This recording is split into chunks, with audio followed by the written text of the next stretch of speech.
Hello students. Last हमारी जो video हुई थी उसमें हमने जो इलेक्ट्रोकेमिस्ट्री चैप्टर है उसका फर्स्ट पोर्शन कंडक्टिविटी हमने कर लिया था। बेसिकली हम इस चैप्टर को 3 पार्ट में डिवाइड करते हैं, कंडक्टिविटी, इलेक्ट्रोकेमिकल सेल और इलेक्ट्रोलिटिक सेल।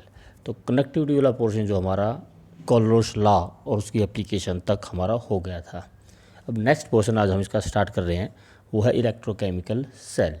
इलेक्ट्रोकेमिकल सेल्स क्या होती हैं वो आप 11th में कर चुके हैं रेडॉक्स रिएक्शन चैप्टर में। A device which is used to convert chemical energy into electrical energy. इसमें पहले आपका जो शुरू का पोर्शन है वही 11th वाला ही है, करते हैं उसको रिवाइज ज़रा। तो electrochemical cell is a device which is use to convert chemical energy into electrical energy. उसके लिए हम एक सिंपलेस्ट एग्जांपल लेते हैं पहले, डैनियल सेल। अब डैनियल सेल क्या है?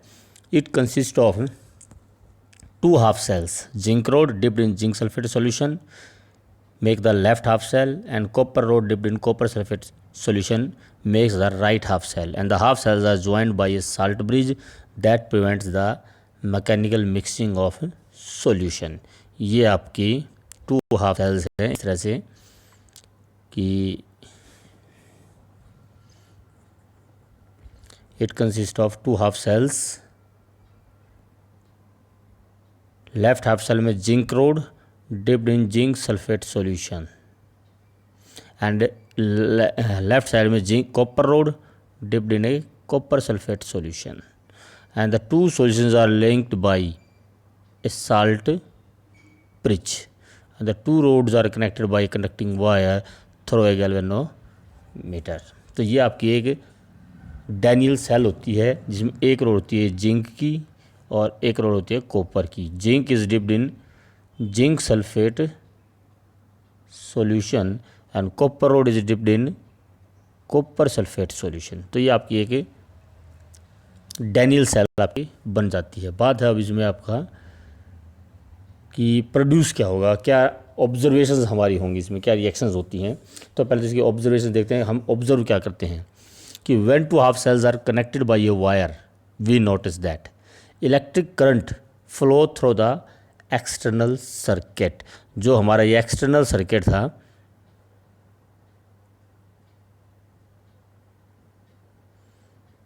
अभी जो हमने नोट में बनाया, दिखाते हैं इसको।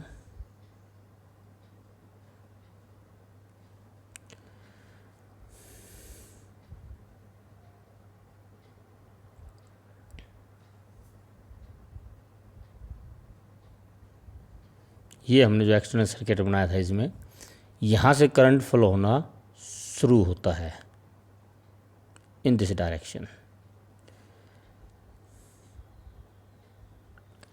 तो इस तरफ से करंट फ्लो होना शुरू हो जाता है इसके अंदर, यहाँ से। तो फर्स्ट पॉइंट यही है इसमें कि external electric current flows through the external circuit. Current इस तरफ से फ्लो करता है जबकि हमारा इलेक्ट्रॉन्स की मूवमेंट इस तरफ होती है। ये भी ध्यान रखना, इलेक्ट्रॉन्स की मूवमेंट करंट की डायरेक्शन बिल्कुल अपोजिट होती है।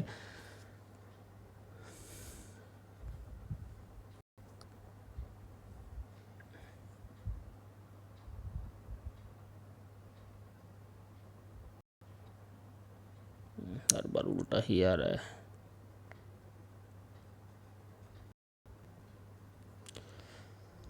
चलिए आगे देख लीजिए। Copper rod increase its mass due to discharge of copper ions whereas zinc rod lose mass such that mass of zinc lost divide by mass of copper is equal to equivalent mass of zinc divide by equivalent mass of copper. मतलब ratio of mass lost and gain. Copper rod है उसका weight increase होता है जो हमने copper sulphate में deposit किया है, और जो जिंक रोड हमने जिंक सल्फेट में डिपॉजिट की है उसका वेट डिक्रीज होता है। यहाँ देख लीजिए ज़रा, ये जिंक रोड है इसका वेट कम होता रहेगा और ये जो कॉपर रोड है इसका वेट बढ़ जाता है। और ratio of weight loss divide bye ratio of weight gain वो हमेशा इनके इक्वलेंट मास की रेशियो के इक्वल ही होता है।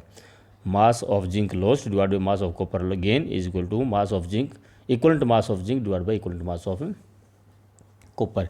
यहाँ पर हमने जिंक और कॉपर लिए हैं। जिंक और कॉपर ना तो हम एनोड और कैथोड भी लिख सकते, वो कोई भी इलेक्ट्रोड हो। तो the concentration of the zinc sulphate solution increase. ये जो हमारा सॉल्यूशन इसकी कंसंट्रेशन, यहाँ जो जिंक आयन की कंसंट्रेशन है वो इंक्रीज होती है, यहाँ कॉपर आयन की कंसंट्रेशन डिक्रीज होती है। तो फिर से ध्यान दें, जिंक रोड का वेट डिक्रीज होगा, जिंक आयन की कंसंट्रेशन इंक्रीज होगी। कॉपर रोड का वेट इंक्रीज होगा, कॉपर आयन की कंसंट्रेशन डिक्रीज होगी। The solution of the two half cells remain in neutral, reaction as well as the flow of electron stop after some time and there is no evolution of heat during the process. थोड़ी देर बाद ये current का जो flow है वो रुक जाएगा और इस करंट फ्लो के दौरान कोई हीट का एक्सचेंज या इवोल्यूशन नहीं होता। तो ये तो हमारी ऑब्जर्वेशन है, हमने ऑब्जर्व किया कि जिंक रोड का वेट कम होना शुरू हो जाएगा, जिंक आयन कंसंट्रेशन बढ़नी शुरू हो जाएगी, कॉपर रोड का वेट बढ़ना शुरू हो जाएगा, कॉपर आयन कंसंट्रेशन कम होनी शुरू हो जाएगी। दोनों सॉल्यूशन फिर भी न्यूट्रल ही रहते हैं। ये आपका इलेक्ट्रॉन्स का फ्लो दिखा रखा है, ये करंट का फ्लो दिखा रखा है। तो अब आपका जाता है इसके अंदर functioning of the Daniell cell, इसमें रिएक्शंस हुई कैसे, ये ऐसे कैसे करंट का फ्लो होता है, इसकी फंक्शनिंग क्या है।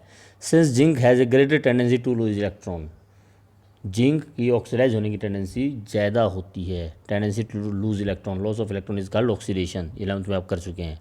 तो जिंक की ऑक्सीडाइज होने की टेंडेंसी ज़्यादा होती है, तो zinc will lose the electron, zinc atom go into the solution as zinc ion. ये जिंक है जो वो आपके इलेक्ट्रॉन को लूज करेगा, zinc change into zinc ion and two electrons, that electrons moves, जो इलेक्ट्रॉन्स हैं वो इस डायरेक्शन में मूव करेंगे और जो जिंक आयन प्रोड्यूस होंगे वो सॉल्यूशन में चले जाएंगे। तो सॉल्यूशन की कंसंट्रेशन इंक्रीज होगी। यहाँ का जिंक एटम जिंक आयन और इलेक्ट्रॉन प्रोड्यूस करता है, जिंक आयन सॉल्यूशन में चले जाएंगे और इलेक्ट्रॉन यहाँ से मूव करेगा इस तरह से। तो इलेक्ट्रॉन इस तरह मूव करेंगे तो करंट इस तरह मूव करेगा और यहाँ पर आपका जिंक रोड का वेट कम होता चला जाएगा क्योंकि लॉस ऑफ जिंक एटम हो रहा है, जिंक एटम आयंस में कन्वर्ट हो रहे हैं और इधर जिंक आयन की कंसंट्रेशन बढ़ती चली जाएगी। अब ऑक्सीडेशन हाफ रिएक्शन तो हो गई है आपकी।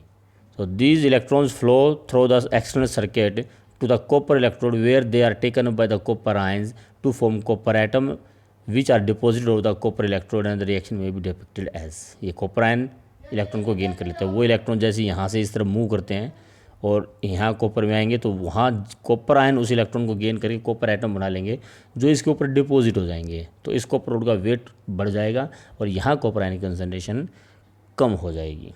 तो ओवरऑल रिएक्शन आपकी zinc plus copper ion change into zinc ion plus copper, ये आपकी ओवरऑल रिएक्शन हो जाएगी। तो ये इलेक्ट्रोकेमिकल सेल है हमारी सिंपलेस्ट डैनियल सेल या गैल्वेनिक सेल इसको हम बोलते हैं। इसके बाद इसमें आपकी कुछ कन्वेंशंस हैं एनोड और कैथोड की, जैसे डेफिनेशन। तो एनोड की definition, electrode at which oxidation occurs are called anode and an electrode at which reduction occurs are called cathode. And electrochemical cell cathode constitute of positive terminal और anode consist of negative terminal. तो ये भी ध्यान रखना, anode और cathode के जो terminals हैं नेगेटिव या पॉजिटिव, उससे इसकी डेफिनेशन नहीं दी जाती। डेफिनेशन ऑक्सीडेशन या रिडक्शन से ही दी जाएगी क्योंकि जहाँ इलेक्ट्रोकेमिकल सेल में नेगेटिव एनोड होता है, इलेक्ट्रोलिटिक सेल में नेगेटिव कैथोड होता है। तो यहाँ जो डेफिनेशन एनोड की हमें देनी है, the electrode at which oxidation takes place या electrode at which reduction takes place is called cathode. Positive या नेगेटिव टर्मिनल से उसकी डेफिनेशन नहीं देनी। By convention anode is given on the left hand side and cathode on the right hand side and by convention direction of flow of current is from positive to negative terminal. Current का flow positive से negative terminal की तरफ होता है, तो electron का जो है वो अपोजिट हो जाएगा, नेगेटिव टू पॉजिटिव हो जाएगा। तो ये कुछ कन्वेंशंस हैं। अब इसमें एक चीज़ आई थी हमारी साल्ट ब्रिज। साल्ट ब्रिज क्या होता है?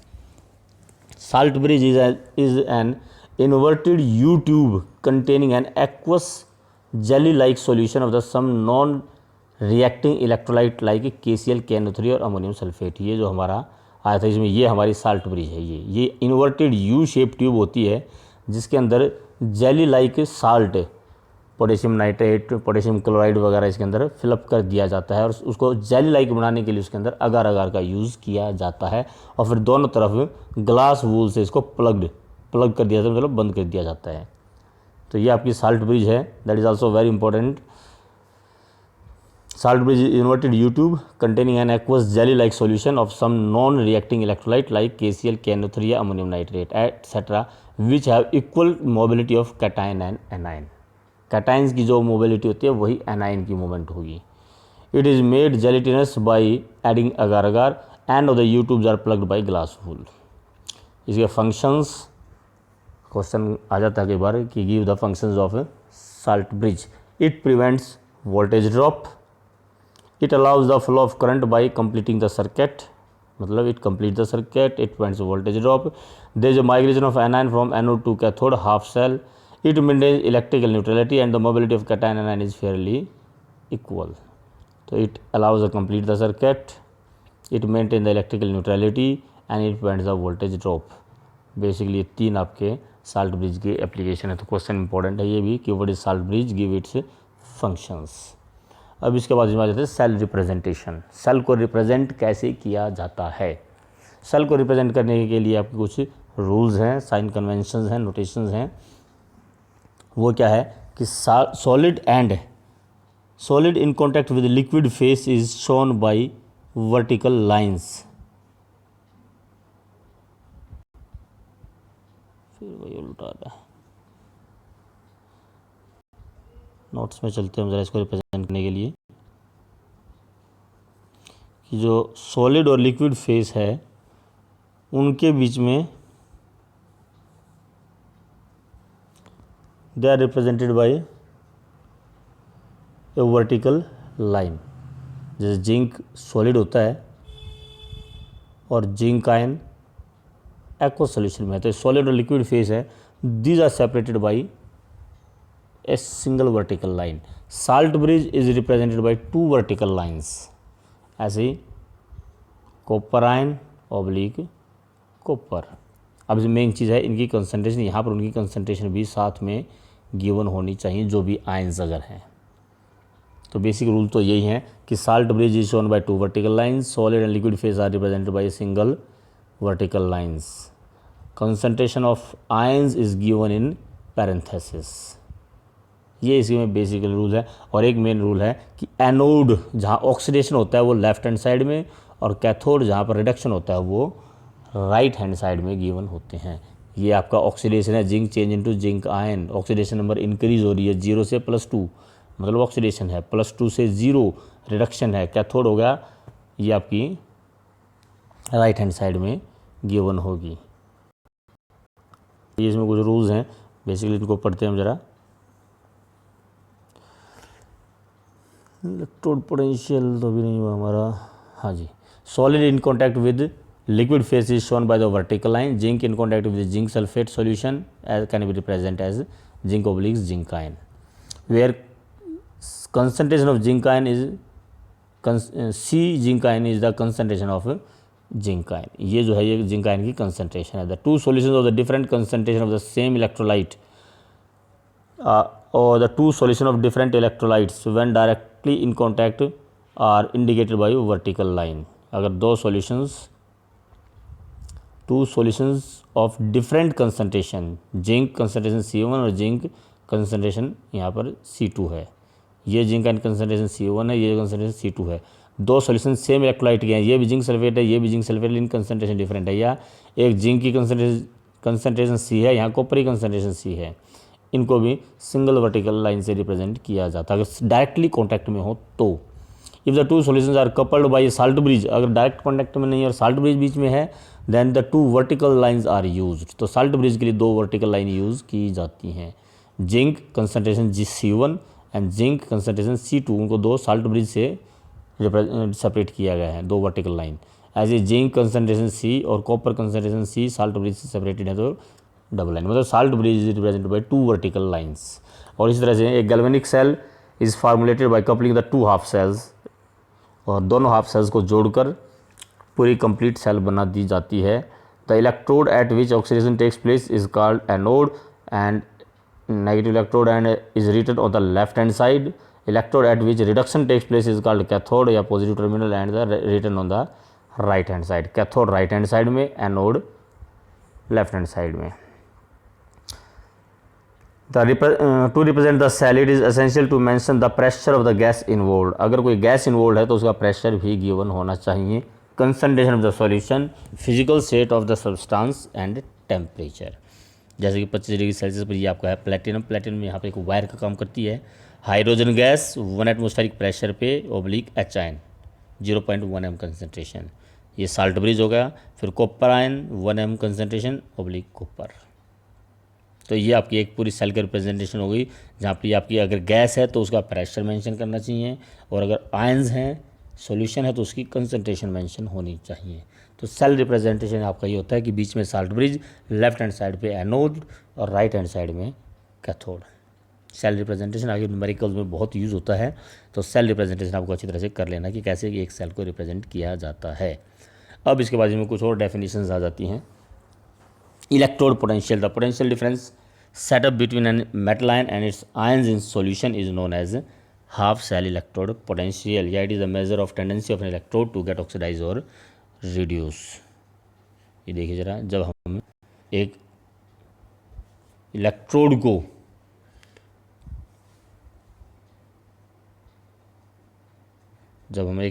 को उसके सॉल्यूशन में डिप करते हैं, जैसे हमने एग्जांपल लिया था कि zinc rod dipped in zinc sulphate solution, तब आपके जिंक के atom change into zinc atom change into zinc ion plus 2 electrons. वो इलेक्ट्रॉन्स रोड के ऊपर डिपॉजिट हो जाते हैं, और जबकि जिंक आयन जो है वो सॉल्यूशन में मूव कर जाएंगे। तो कुल मिलाकर हमारे सॉल्यूशन पे पॉजिटिव आयंस और रोड के ऊपर नेगेटिव चार्ज आ जाता है। जिंक पर सॉल्यूशन पे पॉजिटिव चार्ज और रोड पर नेगेटिव चार्ज। तो metal electrode and its ion, metal electrode and its ion, इन दोनों के बीच में जो पोटेंशियल डिफरेंस होगा that is called electrode potential, that is called electrode potential.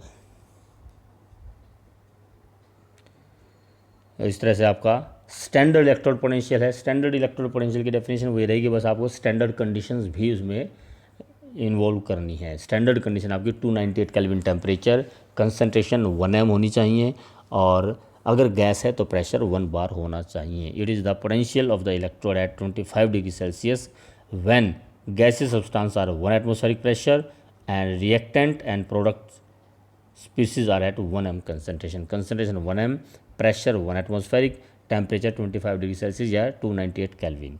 तो उसमें जो पोटेंशियल डिफरेंस इलेक्ट्रोड पोटेंशियल होता है that is called standard electrode potential. अब electrode potential are of 2 type, oxidation potential and reduction potential. Tendency of electrode to get oxidise is called oxidation potential, and tendency of electrode to get reduce is called reduction potential. Represent अगर हम करते हैं तो ई not, ये note का मतलब होता है स्टैंडर्ड।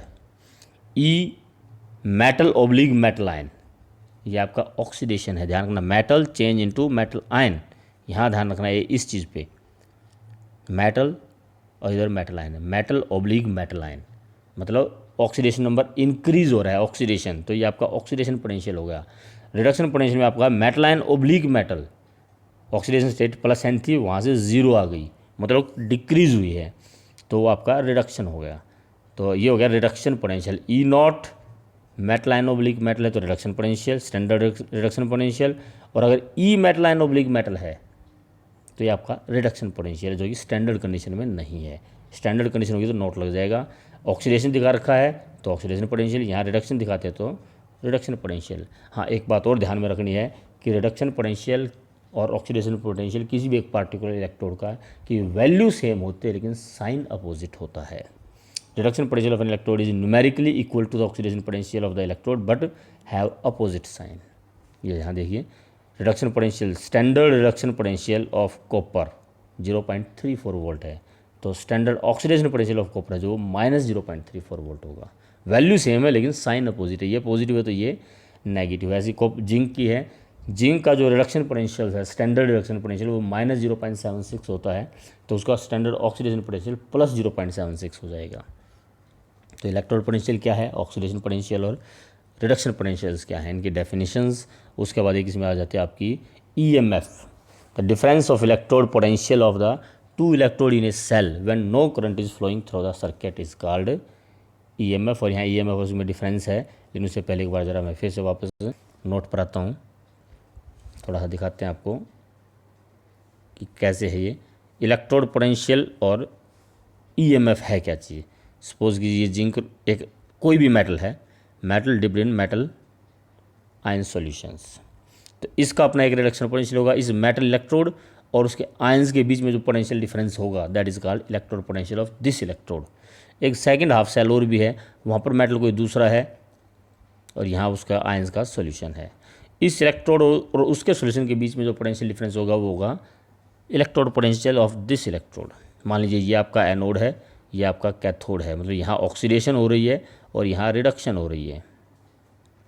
तो ये आपका स्टैंडर्ड ऑक्सीडेशन पोटेंशियल आपका एनोड हो गया, ये कैथोड। तो इन दोनों के बीच का जो पोटेंशियल डिफरेंस है वो आपका इलेक्ट्रोड पोटेंशियल एनोड का हो गया। इन दोनों के बीच का जो पोटेंशियल डिफरेंस है वो आपका इलेक्ट्रोड पोटेंशियल कैथोड का हो गया। साल्ट ब्रिज हो गया ये आपका। अगर इनको हम कनेक्ट करते हैं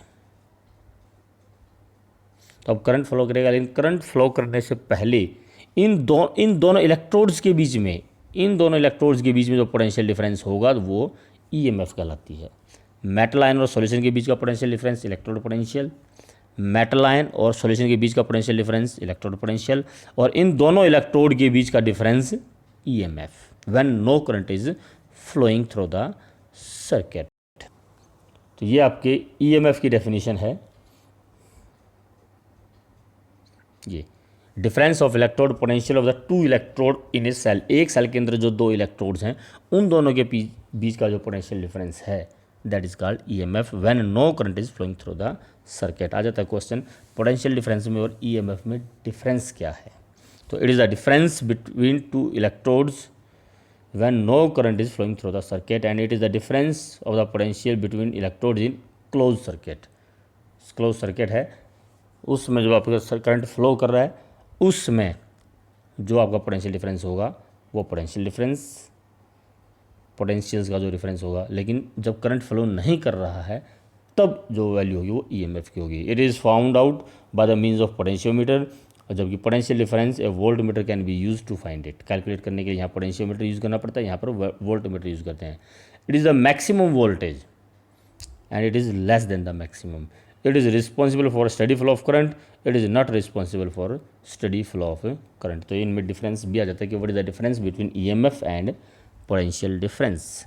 अब इसके बाद इसमें आपका जाता है next determination of electrode potential. Electrode potentials हम निकालते कैसे हैं। तो उसमें जैसे पहले हमारा काम है एक स्टैंडर्ड लेना। इलेक्ट्रोड पोटेंशियल, अब स्टैंडर्ड क्या है वैसे तो बताता आपको। एक रेफरेंस इलेक्ट्रोड लेकर हम तब किसी दूसरे इलेक्ट्रोड का पोटेंशियल निकालते हैं। मतलब हमें एक रेफरेंस को मानना पड़ता है, उस रेफरेंस के रिलेशंस में बाकी सभी इलेक्ट्रोड्स के इलेक्ट्रोड पोटेंशियल निकाले जाते हैं। तो इसमें हम जो स्टैंडर्ड लेते हैं वो होता है हमारा SHE, standard hydrogen electrode. Suppose कीजिए आपकी क्लास में, अगर मैंने पहले भी एग्जांपल दिया था, क्लास में अगर बच्चों की हाइट मेज़र करने और हमारे पास कोई स्केल नहीं है तो हम एक बच्चे की हाइट को स्टैंडर्ड मान लेते हैं 0। जो बच्चा उससे 1 इंच लंबा है उसकी हाइट होगी 1 इंच, जो उससे 2 इंच लंबा उसकी हाइट होगी 2 इंच, और जिसकी हाइट उससे 2 इंच कम है तो उसकी हाइट हो जाएगी -2 इंच। उस बच्चे को हमने 0 मान लिया, स्टैंडर्ड मान लिया। इसी तरह से हम स्टैंडर्ड SHE को भी मानते हैं इलेक्ट्रोड पोटेंशियल्स के लिए। स्टैंडर्ड हाइड्रोजन इलेक्ट्रोड को स्टैंडर्ड माना जाता है। अब ये है क्या चीज़ आपका, standard hydrogen electrode consist of a platinum wire sealed in a glass tube and carrying a platinum foil at one end. The platinum foil is coated with finely divided platinum black.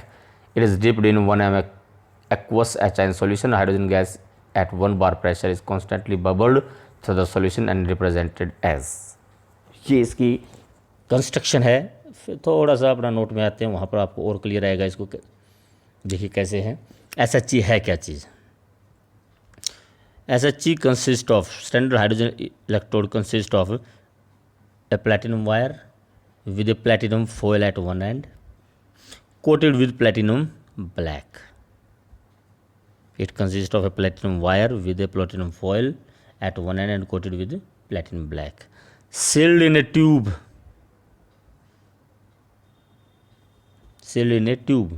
and dipped in 1 m HIN solution। और उसको dip कर किस में कर दिया गया है, एक सॉल्यूशन HIN सॉल्यूशन जिसकी कंसंट्रेशन 1 m है। and hydrogen gas is passed through it at 1 bar pressure। ये इसकी कंस्ट्रक्शन बड़ी सिंपल है। It consist of a platinum wire with A platinum foil at one end coated with platinum black, dipped in 1 m HIN solution, sealed in a glass tube and hydrogen gas is passed at 1 bar pressure। तो ये तो ऐसे की construction है। Diagrammatically यहाँ पर आपको दिखाया भी गया है। ये इसमें जब रिएक्शंस होंगी आपकी, अगर ये आपका SHE एनोड की तरह काम करता है, एनोड की तरह काम करता है, तो ये it will get oxidise. Hydrogen gas जो हम पास करेंगे वो H ion plus 2 electron, electron को लॉस करेगी। और अगर इसमें से ये एज ए कैथोड यूज़ होता है, then it will gain electron and produce hydrogen gas. तो दोनों तरह से ये काम कर सकता है। और इसके जो रिडक्शन पोटेंशियल है, टेंडेंसी टू गेट रिड्यूस है, वो हम 0 मानकर चलते हैं। बाकी इसमें आपका वाई platinum foil is coated with platinum black, एक दो क्वेश्चन अराइज हो जाते हैं। प्लेटिनम ब्लैक कोटेड विद और platinum adsorb hydrogen and establish equilibrium between hydrogen and H ion. Limitations हैं इसकी कुछ, कि it is very difficult to keep the concentration of H ion as unity. 1 H ion concentration को maintain रखना बड़ा मुश्किल हो जाता है।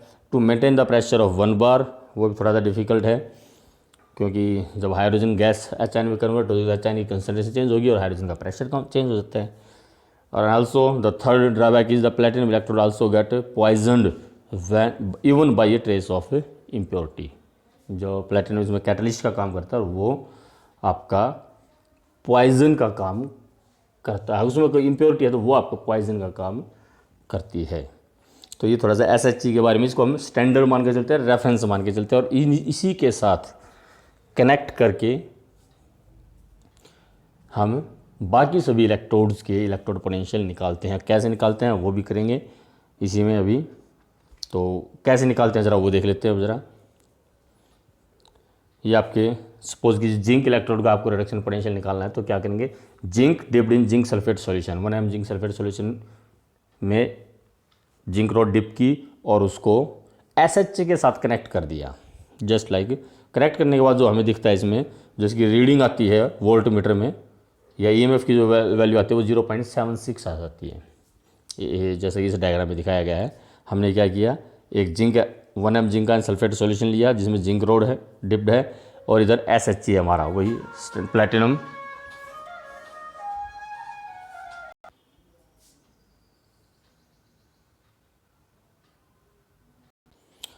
तो पॉजिटिव इलेक्ट्रोड पोटेंशियल्स या कोई भी इलेक्ट्रोड जिसका पॉजिटिव इलेक्ट्रोड पोटेंशियल वैसे निकाल सकते हैं। और सेम इसी वे में हम नेगेटिव इलेक्ट्रोड का भी हम इलेक्ट्रोड पोटेंशियल निकाल सकते हैं, उसको SHG के साथ ही कनेक्ट करके। जैसे कि कॉपर का है, कॉपर में जब कनेक्ट करेंगे तो करंट इस डायरेक्शन में, ये आपकी SHG है, इस तरह copper dipped in copper sulphate solution half cell है, इस डायरेक्शन में करंट फ्लो करेगा, करंट इलेक्ट्रॉन इस डायरेक्शन में फ्लो करेंगे। मतलब ये आपका एनोड हो गया, ये कैथोड हो गया। और जो हमारा फार्मूला है, E cell is equal to E naught cathode minus E naught anode. Anode इस बार SHG है। जो ई सेल है, ई नॉट सेल, यहाँ से जो निकलती है वैल्यू वो 0.34 आएगी। ई हाइड्रोजन की वैल्यू 0, तो ये हमारी कॉपर की वैल्यू हो जाती है। तो सभी इलेक्ट्रोड्स के इलेक्ट्रोड कॉपर इलेक्ट्रोड पोटेंशियल निकाल कर हम अगर उनको एक ऑर्डर में अरेंज करते हैं, तब हमारी बढ़ जाती है electrochemical series, arrangement of different electrodes in increasing order of their reduction potential. ये हमारी इलेक्ट्रोकेमिकल सीरीज है। और ध्यान रखना, इसमें जितने भी इलेक्ट्रोड्स दे रखे हैं, ये सारे वैल्यूज़ जो हैं, ये रिडक्शन पोटेंशियल है, ऑक्सीडेशन पोटेंशियल नहीं। ऑक्सीडेशन पोटेंशियल में इसकी वैल्यू सेम रहेगी लेकिन साइन चेंज हो जाता है, हमने पहले ही कहा। ये इन इलेक्ट्रोकेमिकल सीरीज में हम रिडक्शन पोटेंशियल लेते हैं, और जब हम न्यूमेरिकल्स करेंगे तब भी मोस्टली रिडक्शन पोटेंशियल ही लेंगे। अब रही बात इनकी एप्लीकेशन की, applications of the electrode potential. पहला आपकी prediction of relative ease of oxidation and reduction, की ऑक्सीडेशन और रिडक्शन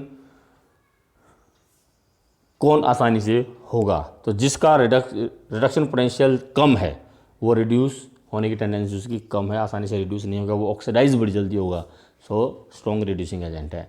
और जिसका रिडक्शन पोटेंशियल ज़्यादा होता है, जितना ज़्यादा रिडक्शन पोटेंशियल, उसकी रिड्यूस होने की टेंडेंसी उतनी ज़्यादा होगी, आसानी से रिड्यूस होगा, and it will be strong oxidising agent.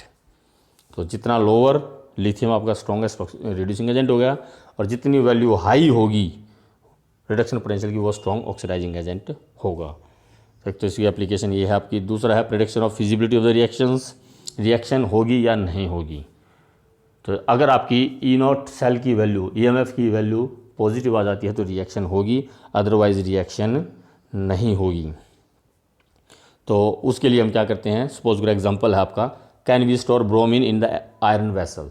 क्या हम ब्रोमीन सॉल्यूशन को आयरन के वेसल में स्टोर कर सकते हैं। तो सपोज कीजिए हमने ब्रोमीन सॉल्यूशन को आयरन के वेसल में रख दिया, तो प्रॉब्लम ये की आती है कि रिएक्शन ना हो जाए।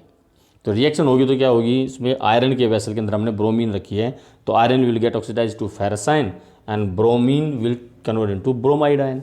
तो आयरन से Fe+2 ऑक्सीडेशन, ब्रोमीन से ब्रोमाइड रिडक्शन कैथोड हो गया, आयरन एनोड हो गया।